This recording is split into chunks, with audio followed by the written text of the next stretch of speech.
I want to welcome the man himself, Wayne Lineker.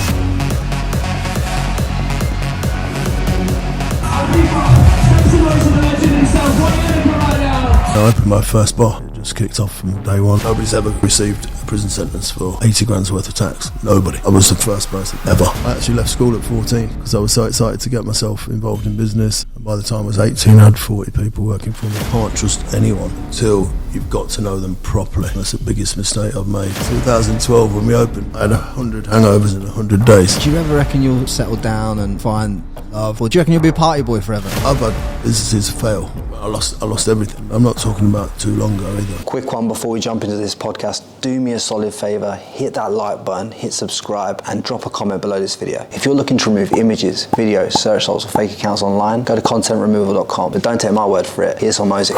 Frank, you're a legend. I just saw this. Layla also thinks you're a legend, which in my mind means you're which means you're a double legend in my mind. If you get my wife to think you're a legend, then you're extra cool in my mind. Dude, thank you so much, genuinely. That was such a pain.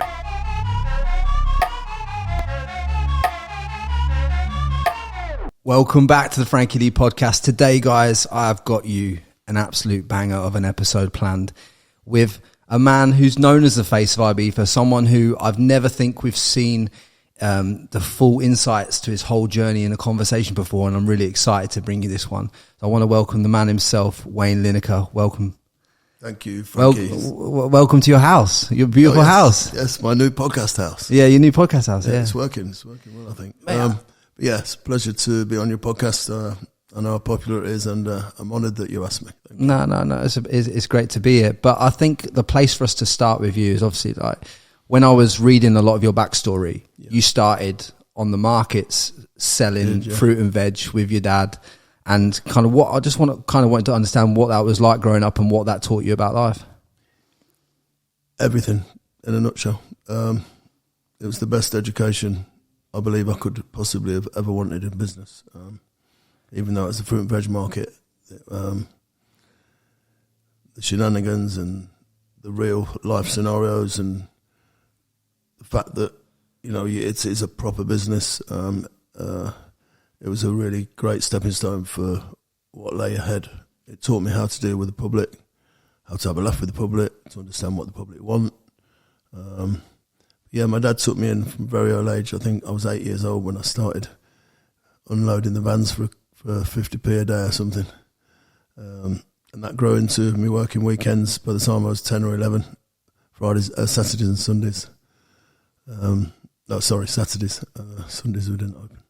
And yeah, it was just something I really looked forward to. You know, I even couldn't be asked about football anymore. I just wanted to go and work on the market with my dad, and I really enjoyed it.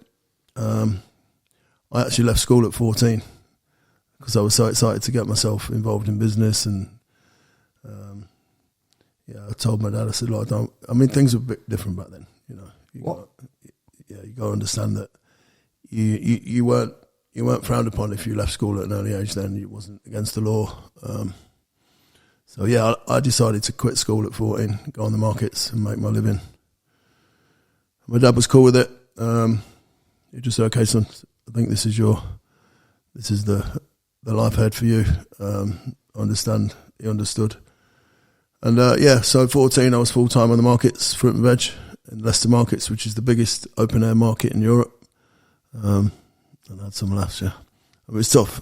16 hours a day, 6 days a week. I suppose that was your first foray into like getting into this business mindset, and obviously, you know, learning all about how things work and how to sell things to people and all these kind of skills that you're picking up. There's a lot goes into a day in a market trader, you know. You know, it's every day it's fresh fruit and fresh produce every day, you know. So that was a case of getting up at 4 a.m. every morning, going to the retail market, which is where we sold it, setting up the store because you had to pack it away every single night. So you set it up every morning. And then at 5:45, you'd leave the retail market and go and buy your produce at the wholesale market. And I didn't realise at the time, but you know, I was buying pallets of this and pallets of strawberries and bananas and this, that, and at the age of 15. You know, it's ridiculous, really. You know, by the time I was 16, my dad let me go on my own. He gave me some of the stalls on a Monday and a Wednesday, and Yeah, by the time I was 16, I had 40 people working for me, which is a bit crazy because we were quite big. So you had 40 people working for you at I had 20 people working for me when I was 16. And by the time I was 18, I had 40 people working for me because we were, throughout the week. And yeah, which was pretty mad considering I was 16 years of age, But you don't realise it at the time. And but yeah, the markets was a great education for me. And my dad, bless him, God rest his soul, he taught me everything. And I wish, one regret I got with my dad, I never really thanked him for giving me that education that he gave me. But you're a young lad, you don't realise. If there's one thing I wish I could go, is go back and thank him for everything that he's done for me. Yeah, I mean, I think we all get this opinion that our parents never die. We never really considered it. I mean, the first time I'd really considered it was when I was speaking the other day. I was speaking to James Tyndale on the podcast, and he was telling me about the story of his dad dying, right, Wayne? And it broke my heart, you know what I mean? Because you think you just do not consider that happening in your life. No, you don't. I mean, like you say, I think you take your parents for granted sometimes. But they are the foundation of your life, and they teach you everything they know. And they don't do it because they want to do it. They do it because it's a natural thing. But yeah, I was getting up with my dad at 4:00 every morning in the house. He used to wake me up. He never used to speak to me for the first hour because we were both so tired. And my dad always had to have 3 cups of tea before he could function. And by the time we were on our way to the wholesale market, we were buzzing and getting ready for the day ahead. And great times. This is mad, isn't it? But what was it like? Obviously, because was obviously growing up with Gary, obviously as your brother. I know you were really close when you were younger. Yeah, super close. Was there a closeness because you were both in the pursuit of football at that time, or was it a closeness because? No, we were always going to have different paths, me and Gary. We were always totally different personalities and beliefs, and we were chalk and cheese. Yeah, that's what we were. But we used to play together all the time in the garden, cricket, football, rounders, you name it, whatever. We were very, very tight, which is a shame because it's ended up where it is. But yeah, we had a great childhood together. There was just me and Gary, obviously. And when my parents used to go out, we used to clear the front room of all the ornaments and furniture, and make 2 goals, and used to play 2-a-side football, well, 1-a-side football for like hours and hours all night, until they got home. Was it? And my mum used to call me. So we're on our way. Well, she used to call me on the landline. She used to call me on the line. We're on our way home. So we used to put all the furniture back. Was it harder for you because obviously your brother had success in the public domain a little bit before you started having success in the public domain? Yeah. Was that hard to watch as 2 rival siblings? I loved it. I was his biggest fan. I remember him scoring a hat-trick for, I think we beat Spain 4-2 and Gary got a hat-trick, or he scored all 4, I can't remember, England. And I just remember phoning my dad and going, I'm so excited, this is amazing, this is going to change his life. And at that time, he was like as big as it gets. But no, I was always his number 1 fan. I used to fly around the world watching him. I used to go every World Cup, and I used to go to every Barcelona, well, not every game, but every few weeks I used to fly to Barcelona to watch him. And yeah, it was a mad time. And we were super, super close. We did everything together. We played golf together every week, and that is what it is. What was it that caused the breakdown in communication? Yeah, I don't really want to talk about that, but I think that's some things you need to keep private. It was just an internal, personal, family thing, but he's never recovered from it, which is a shame. But there you go. I think time heals all things. But I remember I was watching some content around you on the lead up to this podcast, and I wanted to do it justice and bring out your full story, because I don't think people in the past they've brought out little parts and stuff like this, but it's very important that I bring out the whole thing. But one thing I noticed you said on one of these videos was that the importance of vision, and how you'd visualized visualized to the extent that even your first bar looked exactly like your vision. Could you explain how that happened? I've never really been an educated guy. I've never really studied anything. This, that, and the other. I just what comes in my life happens, and I just ride with it. And I was back in them days when I think I was 20. I was 25 years old, and the market started taking a big dip in trade. All the big supermarkets started opening. You got to remember back then, there was no big supermarkets. It was just corner shops or very small stores, and then your Tesco's and Sainsbury's and the big players. They started opening these one-stop shops. But the tradition back then was to go to town, buy your fruit and veg, and that's what people did. They went to town to buy the fruit and veg, and that stopped. It literally, during a year's time, it just completely, we were talking about, 10% of what we used to do, because everyone was going. They weren't just buying the fruit and veg; they were buying everything. Instead of going to the corner shop for your bits and bobs and then going to the city centre for your fruit and veg, they're all going to the one-stop shops, which are known as supermarkets now. And I realised that there's no future in it for me. It wasn't for me. So what could I do? What can I do? But at that time, my ex-wife, mother of Wayne and Sean, my two eldest children, she lived in, her parents lived in Ibiza. Tenerife. They lived in Tenerife, and we used to visit them very regularly, and I thought, I'd love to live here. I'd love to do something here. So I thought, what could I do? And then, my brother was super, super famous at that time. So I'm thinking, well, I've got the same second name, and so I thought, I'll open a bar and I'll call it Lineker's. And that's what happened. And I went to Tenerife in 1986, and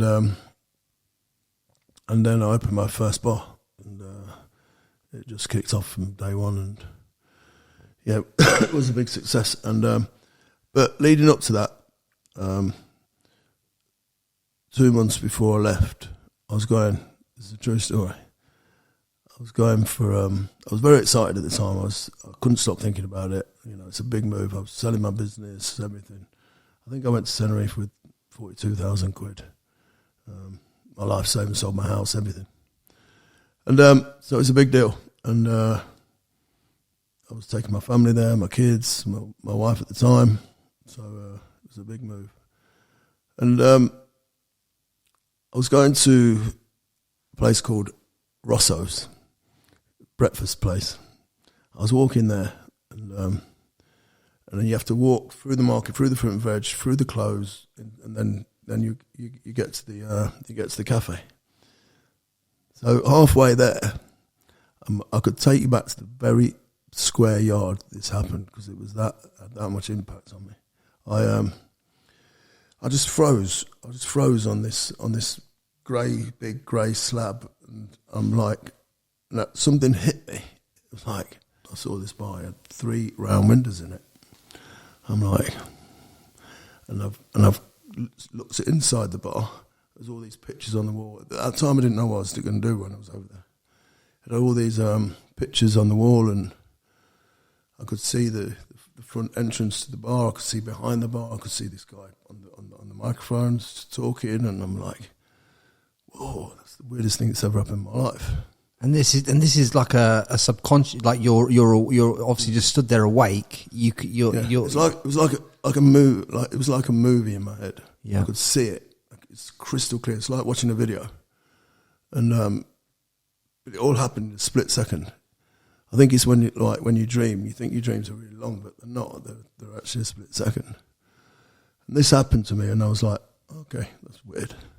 So I didn't think anything of it. It bugged me all day. I think, what the fuck was that? And then I forgot about it. And then when I moved to Tenerife, I was looking for a bar, phoning people up, going to estate agents, this, that, and the other, and I couldn't find anything. And it was really annoying me. I was like, I've made a big mistake here. I phoned my dad. I said, Dad, I think I've made a big mistake. He went, stick it out, son, stick it out. I'm like, I said, yeah, but I can't find anything. And I just feel that I've made a wrong decision. He's gone, no, stick it out, son.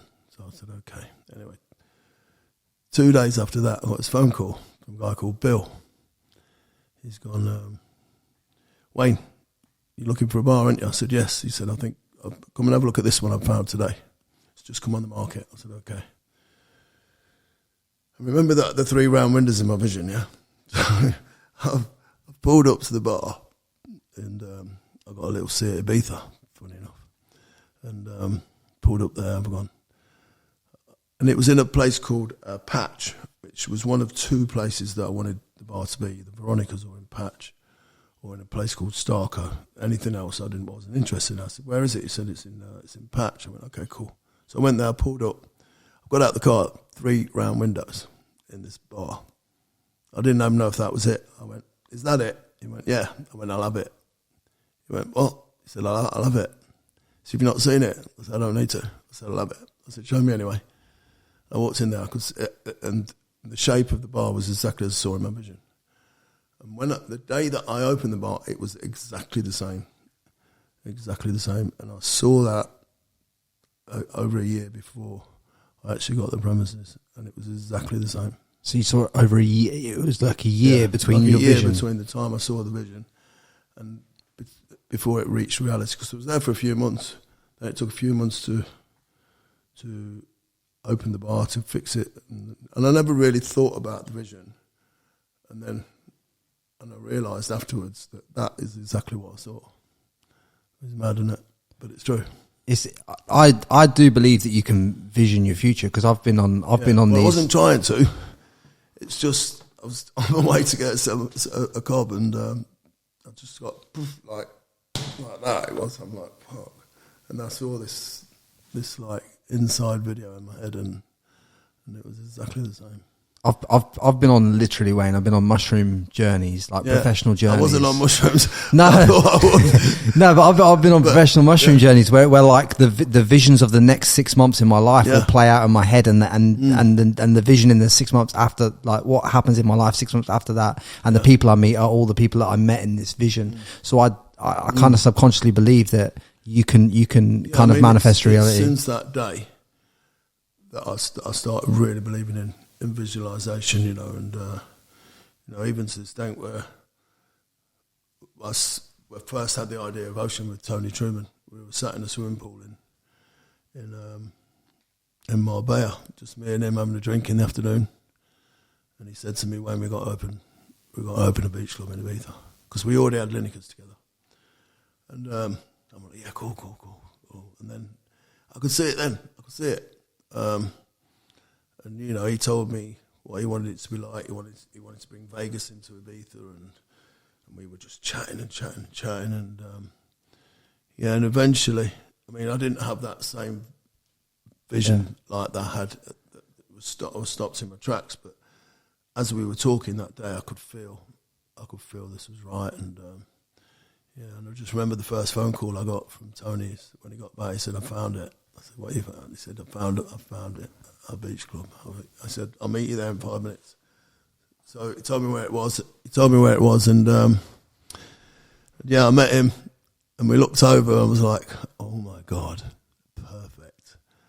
Because when you saw that beach club, originally it was like a derelict space, wasn't it? Well, it wasn't. No, it was a wedding venue. A Spanish family that were reaching retirement had it, and and I said, "We got to get this. He said, "Leave it with me. We'll get it." So then he did a deal for it. It was an old wedding venue, but you could see it could be perfect for us. And then we done the deal, and I've walked around it again with Tony. I've gone, "It's not big enough, man."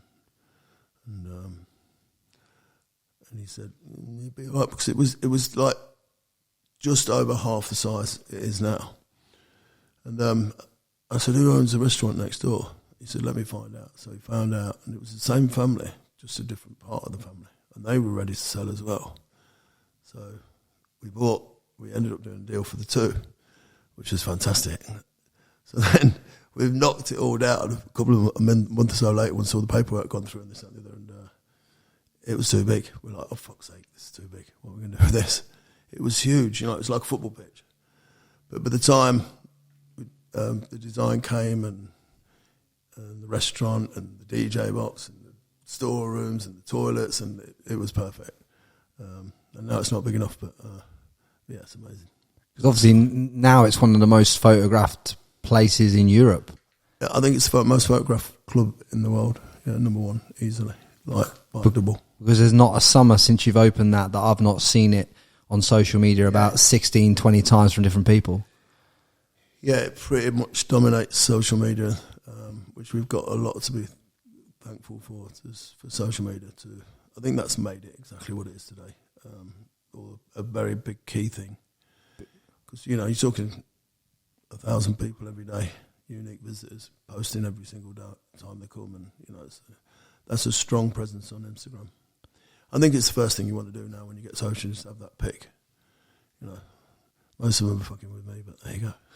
Mate, no, I think it's mad how that place has become the most photographed place in Europe, in literally like the world, in club wise. It's crazy, yeah. Yeah, and that's a testament to marketing. But before we talk about that, I want to dive into this. What advice could you give the audience on creating a vision for their future in their own minds? Do you know what I mean? From your experience of that. Yeah, I mean, like I say, I'm not one that's very overly educated on the reasons why these things happen, but I genuinely, I don't plan it. It just happens. Like, even when with Tony at Ocean, I didn't have that vision that I had before, but I still saw what could potentially happen. But I guess you've got to really think ahead, and I think every venue now you need to think about Instagram, social media. You have to, think about that. That has to be in your plan when you're thinking about how you're going to design your premises, this, that, and the other. And whereas years ago it wasn't even in the thoughts. But fortunately, Tony's a very creative guy, and I think he saw that little window before anyone else. But do you think there's any way that you're approaching life daily that allows you to attract the things into your life that you have attracted into your life? Sorry. Do you think there's a way that you're acting on the? Do you think there's a way that you're operating on a daily basis where you're essentially attracting these things into your life? And what kind of? Well, there is a theory around that, isn't there? I believe you make your own luck in this world as well. Everyone says, "Oh, you're so lucky." Not really.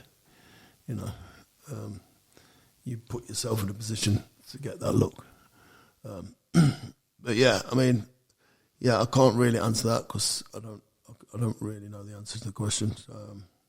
But yeah, it's just something that with me has just happened.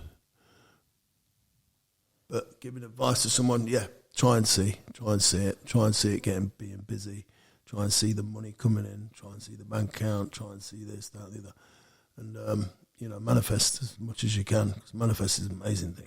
I think from what I've learned from the start of this conversation is the fact that you've always trusted yourself beyond the point of what would be perceived by most people as failure. So I've had businesses fail. I've had one big business fail. I won't mention the name because it was a big dent in my life. Where I lost everything. I'm not talking about too long ago either. I made a business decision and I trusted someone, and it cost me everything. But you bounce back. And are we talking in the last 5 years? 2000 and 2010, around that time. So you had to literally, you lost everything and you had to come back from losing everything. Yeah, everything. Yeah. What when you were at that lowest point where you've lost everything and all the money's gone and everything's gone and you have to start from scratch? How did you get the fortitude to start again? I mean, I was lucky. I obviously already built a strong business that was very strong. Lineker's bars, and they were opening up here, there, and everywhere. But the business I went into was everything, and to the extent that I even had to start selling my number plates that I got, and my cars and my watches, and I was literally on my back foot. But I got through it, and and then Ocean came, and my life changed, and then COVID came, and it happened again. Lost everything in COVID. It was a really, really, really bad time. Because, you know, every single Wait, when you say lost everything in COVID, do you mean financially, everything? Really? All gone. So what? I mean, obviously, we still got the businesses, but you know, as my, you know, all the beautiful things, they're not really beautiful. They're not things that you need. They're just toys and stuff. You know, all them toys had to go. But it got to the point where you had to sell these assets. Well, yeah. I mean, fortunately, I managed to hang on to. I still lived a good life, but it stepped me back a lot. You know, and it set my son back and everyone in our business, because all our business is hospitality.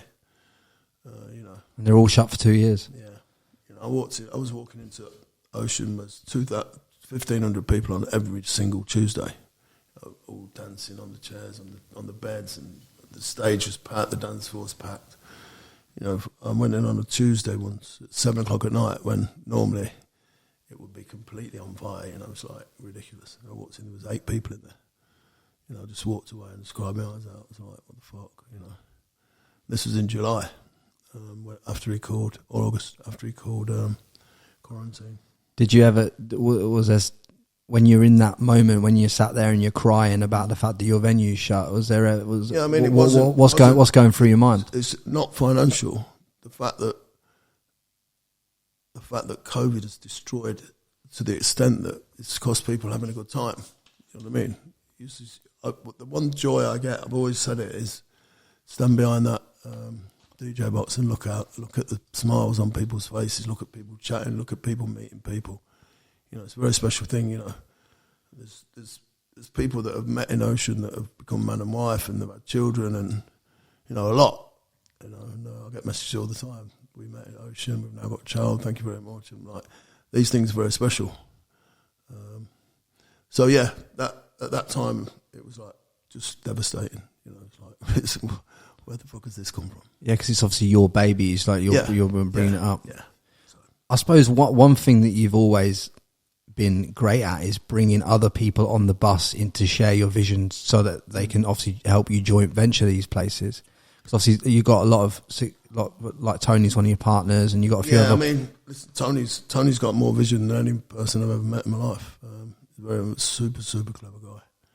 You know, yeah.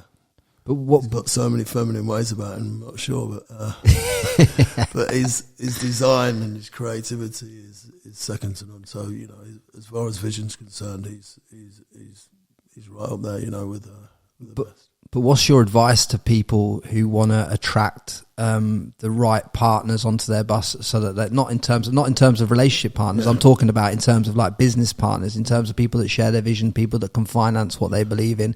Because ultimately, from the entrepreneurs that I've interviewed, I've noticed that a lot, you know, find these people in life that help steer them on the right path and take them to the goal. Yeah, I think obviously I've been involved with my son. Well, both my sons, Sean and Dwayne. But Dwayne's a partner in Ocean, and nearly all our business is in Ibiza. So between myself and him, you know, we don't tend to make the mistakes that I made when I was growing up in the business world, trusting people. You know, you can't trust anyone until you've got to know them properly. That's the biggest mistake I've made. Obviously, between myself and Dwayne and Tony, I've been in business with Tony for, 2008, we opened Lineker's together. And then I've got a friend, Tony Wheelchair, we call him. He's in a wheelchair, bless him. But we call him Tony Wheelchair. And, you know, the four of us, we were opening businesses left, right and centre. And we were strong. And then we opened Ocean, and not a lot of people know this, but we were weeks from going under. You know, we went wildly over budget, and we were at a state where we couldn't finance it. The banks weren't keen on helping, and so we had to find a partner. And then that was the birth of Maxi, my Indian partner. He's an amazing guy. He's got multiple businesses, but he's a very, very big part of our growth. He bailed us out. He came in, saw an opportunity. I mean, it's the best investment he's ever made in his life. But But he had to put his money where his mouth is, and he pulled the money up, got us out of trouble, and we got open. But we were very, very close to like going under. Yeah. Did you? And when you talk about building the Lineker's brand from that one bar that you started, which is now how many bars? Yeah. Well, Lineker's has been an interesting path, really. I mean, when I opened in 1987, 36 years ago now. It's a year after I was born. Yeah. Yeah, it's mad, isn't it? A year before I was born. Sorry. And I opened Lineker's Tenerife. And then we immediately moved from the three-window place to a place called Patch. No, Patch was Patch was it? I can't remember now. It was that long ago. But yeah, it was. And we moved to a place that was close to Veronica's, which is where everybody used to go. I mean, Tenerife used to be the busiest place ever. I mean, nobody used to go to Ibiza then, really. First Lineker's bar, obviously, was that one? Yeah. It was the Yeah, one that I went. one, yeah, that was it. No, but that was the first bar that I'd ever gone into. I mean, I had a Diet Coke, mate, but I still went in there, you know, when they were with my mates, and I went into the one in. I think you had one in Mallorca at the time as well. Yeah, then we started opening them up everywhere, but I guarantee you now, Lineker's Tenerife was the busiest bar the world has ever seen per square metre, 7 days a week, 365 days a year. It was ridiculous. You couldn't move in there. But that was every single night. And I've never known a bar like it. I've never known a bar like it again. There will never be another bar like Lineker's in Tenerife. It was unbelievable. Everyone was dancing on the tables and the chairs. And because at that time, people were getting thrown out of premises for dancing on tables or standing on the chairs and this and that. I used to think to myself, why are people getting thrown out in the streets for? You feed them alcohol for 2 or 3 hours and then they start getting on the chairs to have a dance. You want to throw them out? It's not right. So I completely changed that. Got a really nice security. Encouraged people to dance on the tables and the chairs. Everyone was like, what the fuck, this is amazing. And word spread like fire. And everyone was like, such a great vibe. And you just couldn't move in there. And I just let people do what they want. And within reason, obviously. But yeah, people were like, the security back then were like aggressive and horrible. And you know what I mean? Take your money off you all day and then throw you out on the street. It's not right. Yeah. So, yeah. But when you knew that you'd obviously got that first successful model as at Lineker's bar, and you'd obviously you'd funded that one yourself, had you? Yeah, everything. I worked. I used to work every single hour of the day. You know, I used to open up. I used to close up. I used to do the bank. I used to do the tills. I used to do the DJing. I used to do the work rota. Everything. You know, for many years, I used to work so hard. But I loved it. Did you joint venture everyone after that? Yeah, I used to get a partner in everyone that opened.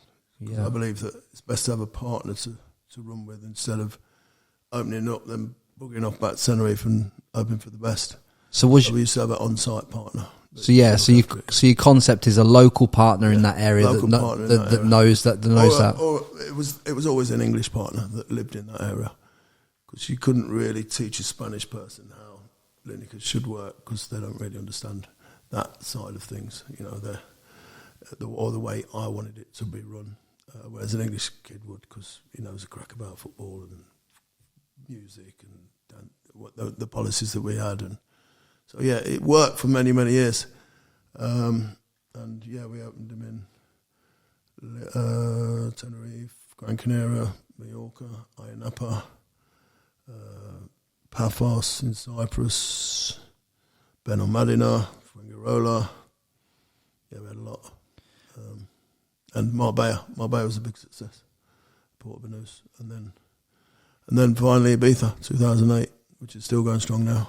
Yeah, I've been to that one as well. Yeah. But you, obviously through that path and through that success that you had with this Lineker's bar, obviously you came back one time and you had the obviously law on your back, which obviously ended up going into a cell for a fair few months. You know what I mean? Being put inside.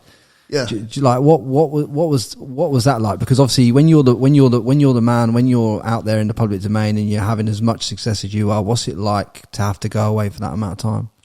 Yeah, I mean, it's weird. I mean, it's not been very publicised that. Fortunately, it was before social media, or I think Facebook was just breaking in at the time, and Twitter, but I wasn't the known person that I am now.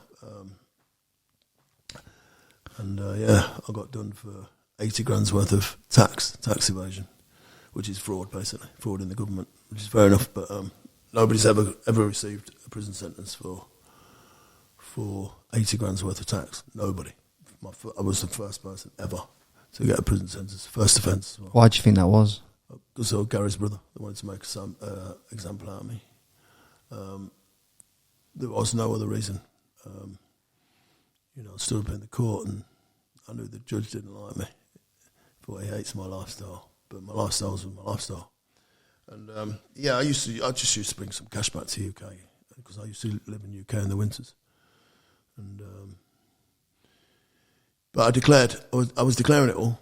It was just a portion of it that it's a long story, but basically a proportion of it wasn't declared, and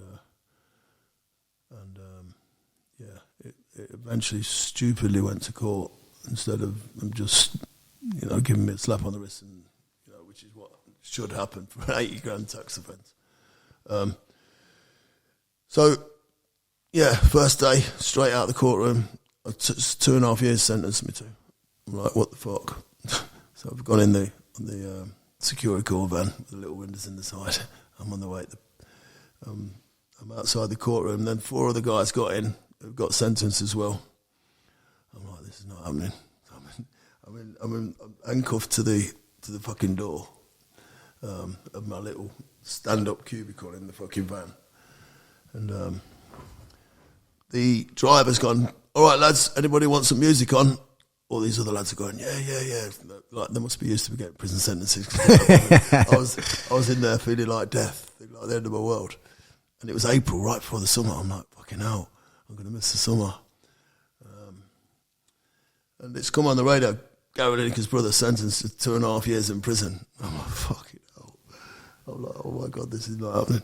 Yeah, it was the worst day of my life. And got to Brixton prison, 23-hour bang up. That's a serious prison to go to, isn't it? Yeah, serious, like proper, like hardcore.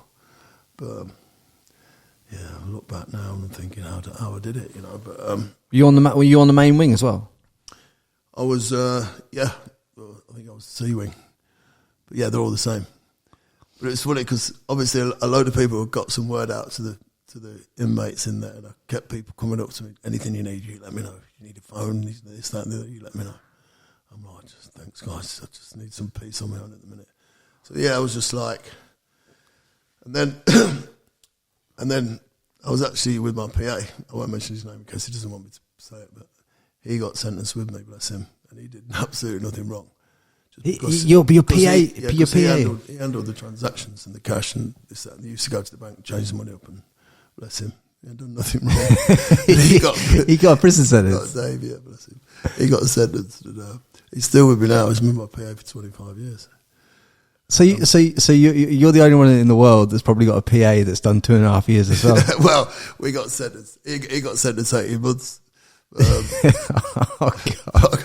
But the beauty of it was we got sent to Brixton, and I walked in my cell. Dave's there, so they gave us the same cell because it's 2-man bang up, and it's the funniest story. So he's gone.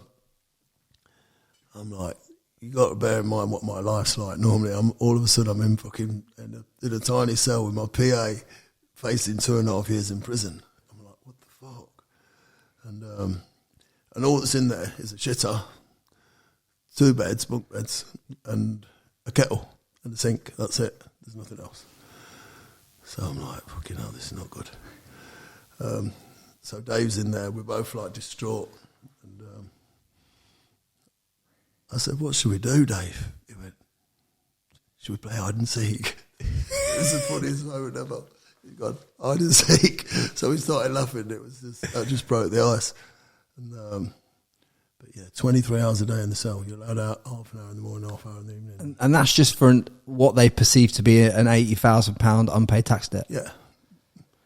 Which would normally if you get caught for something like that, you'd end up on a payment plan. On a payment plan, slap on the wrist, don't do it again. Maybe a community service, maybe a suspended sentence if you got unlucky. I suppose so. Some people would say it. So just to reiterate how ridiculous it was. You know, I've got all my lawyers and this, that, the other coming. This is just unheard of. It's impossible to send you to prison. So I said, well, let's appeal. So they said, yeah, let's appeal.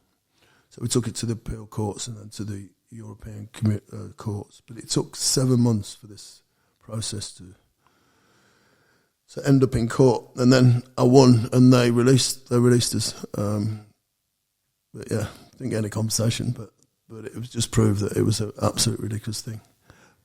But I wouldn't change it. I would never change the experience of life that I saw. You know, I've got some mad stories in there. You know, like the first time, because you start off in the CCAT, it's called CCAT prison. Yeah. Or BCAT, I think it is, which is high security, so in the longer bang up. Then you get transferred to a open prison. So I was waiting.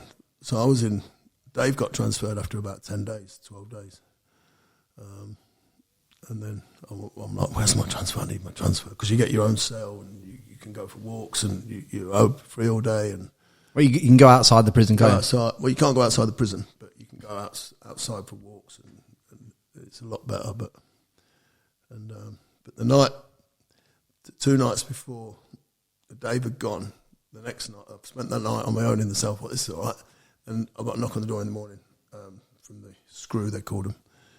Lineker, you've got a new cellmate tonight. He's coming this afternoon. I went, okay. He went, just to warn you, he's a recovering crack addict. I'm like, oh, great. I went, really? I'm like, oh, fucking hell, this is not good. So he's walked in.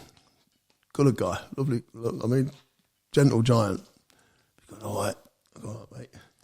He went, look, I'm really sorry, but I may snore a little bit.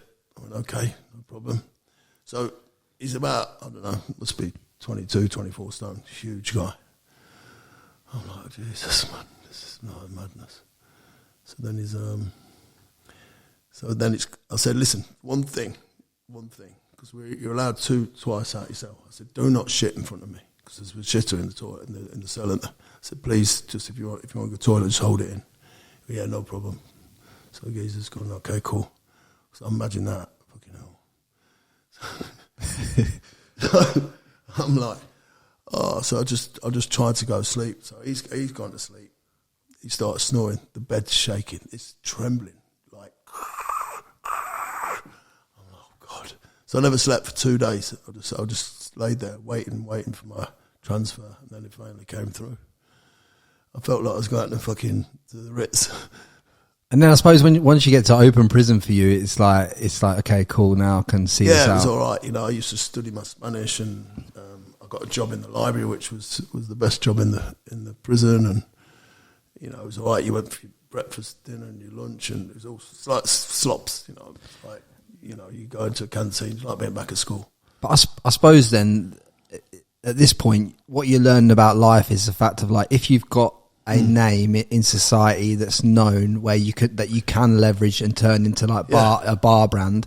On the other side of that, you've got a name in the world that can be leveraged into you getting in trouble for things and getting punished harder than other people. So what people don't understand about a name is like the name can work for and against you at all points.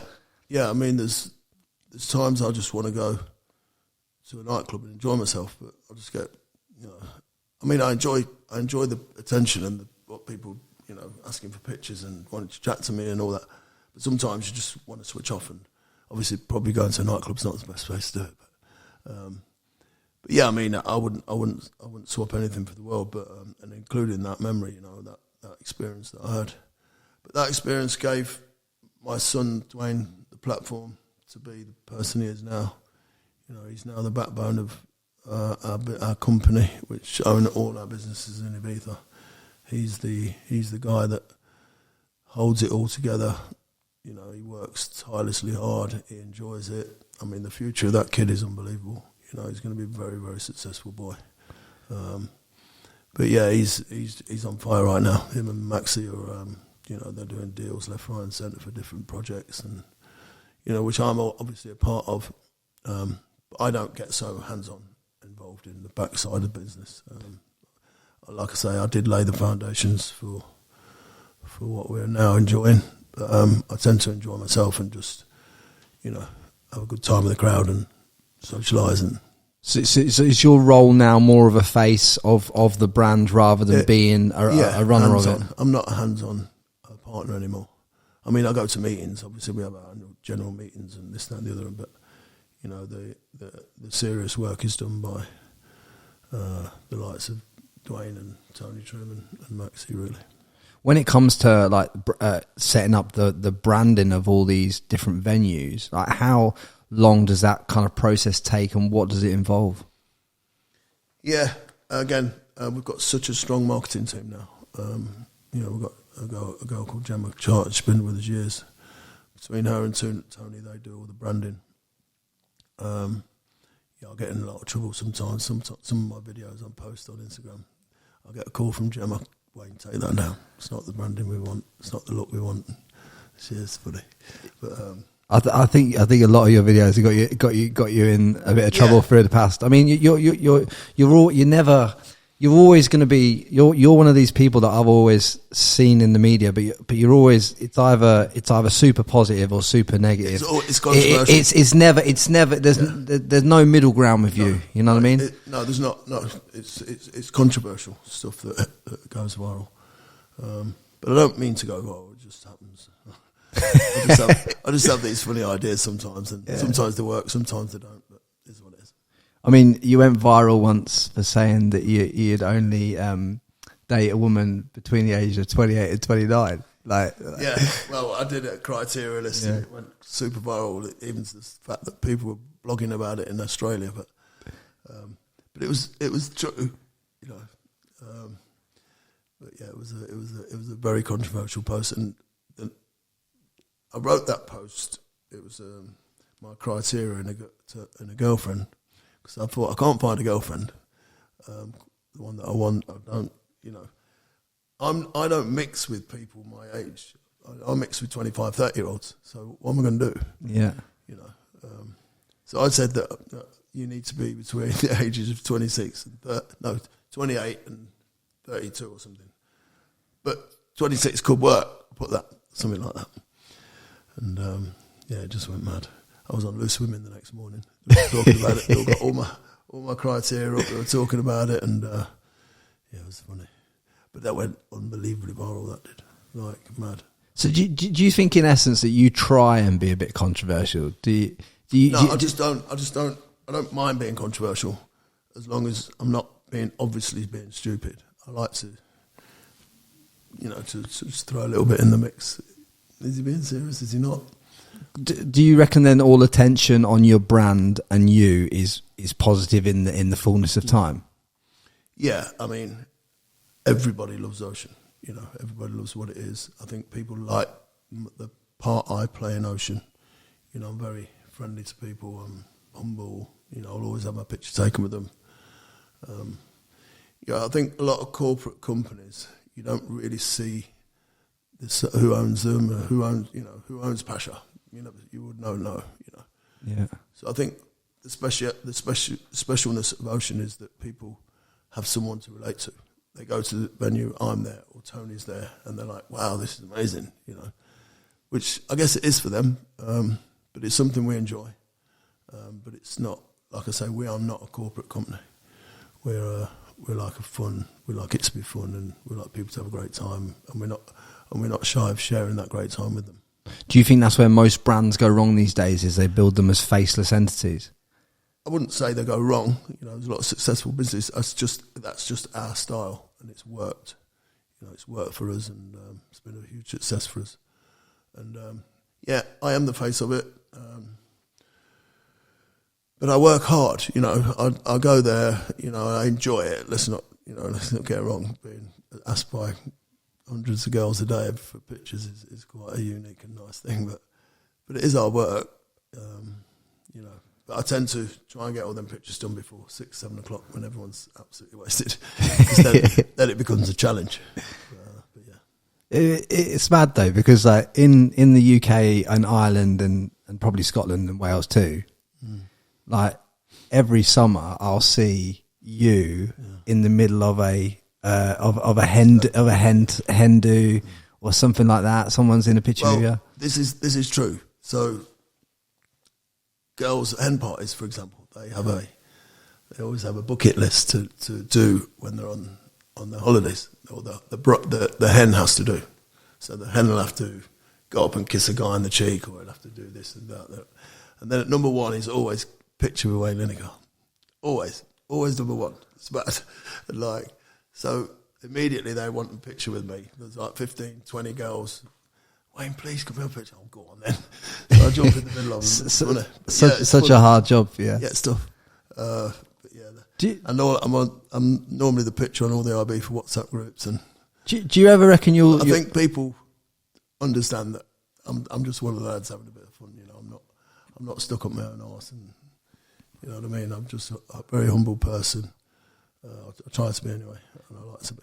But do you ever reckon you'll settle down and find love and all that kind of good stuff, or do you reckon you'll be a party? Do you reckon you'll be a party boy forever? Because obviously you've been doing this party boy lifestyle for 60 odd years now. Like, surely it's you got it. When's it end for you? I don't know.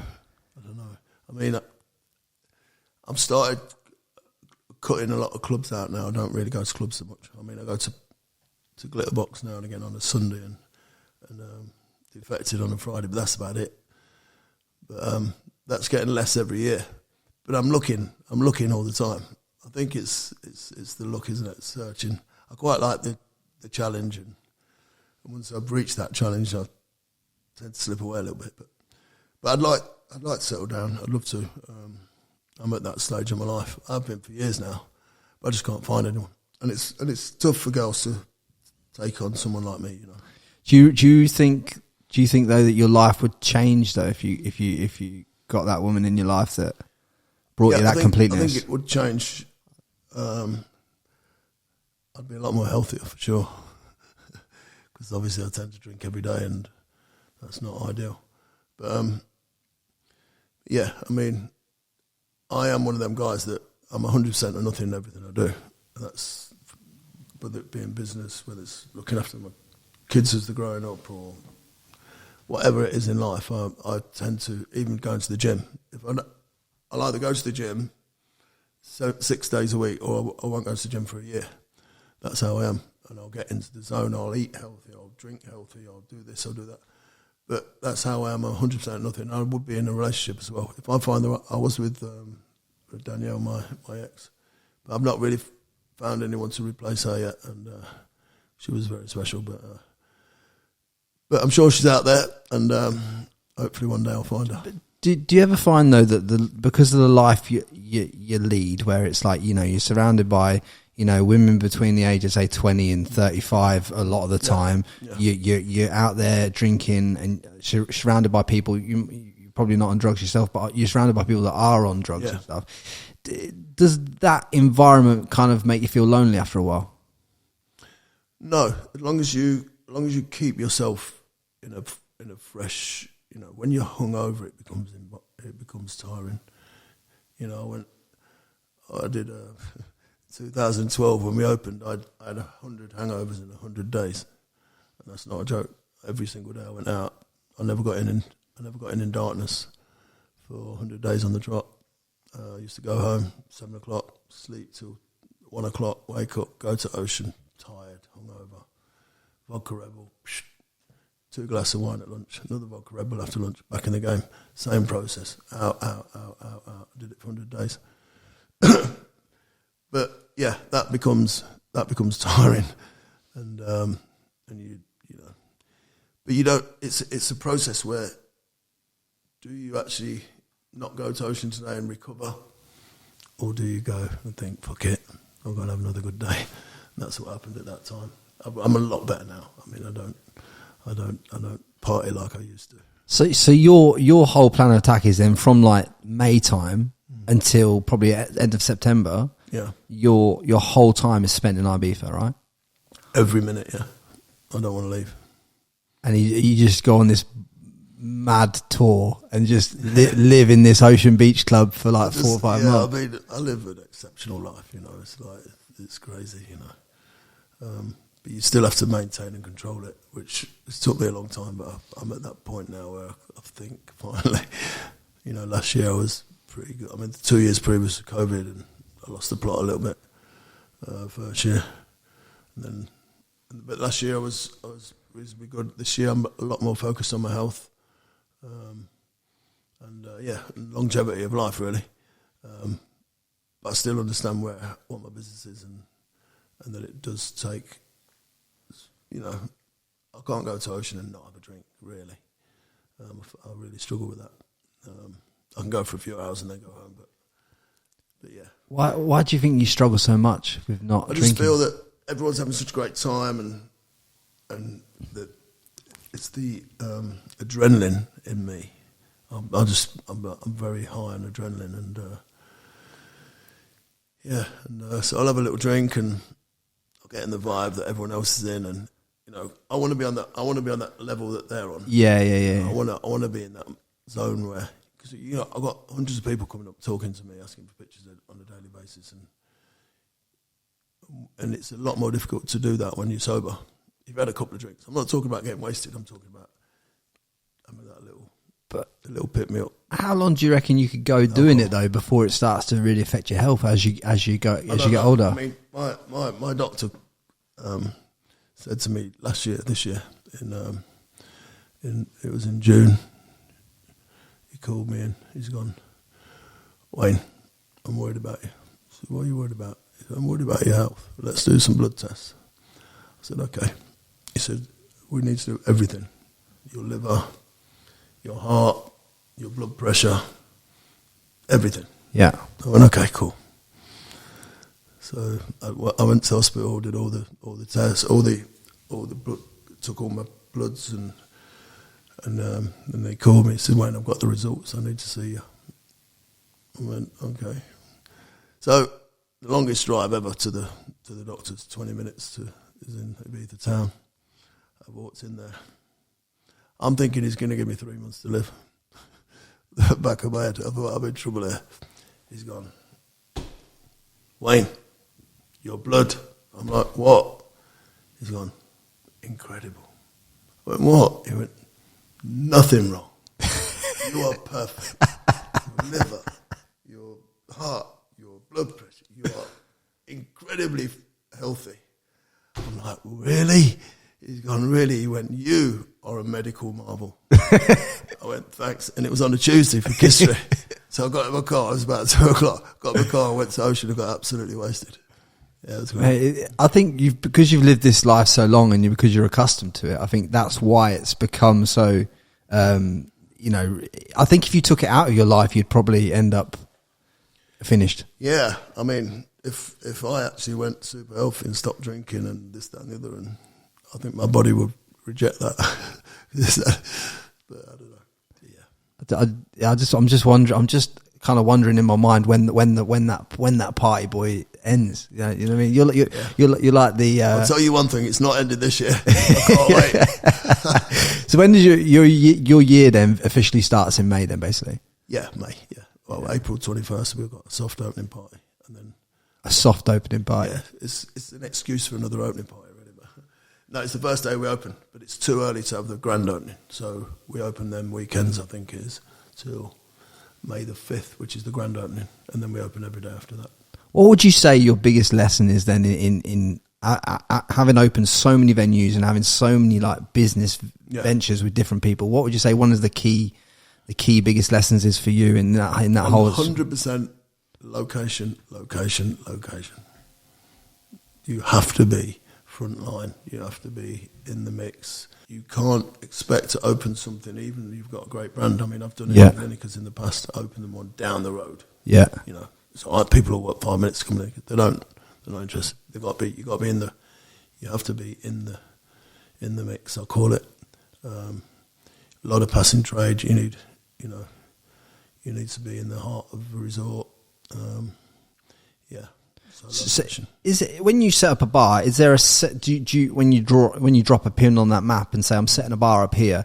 Do you then do massive due diligence on how many people are in that area and how much footfall that area has before you do it? And Like also similar like a McDonald's. And also the due diligence we do really is apartment blocks or hotels that are close to there that the noise from our venue could affect, which then becomes a denuncia.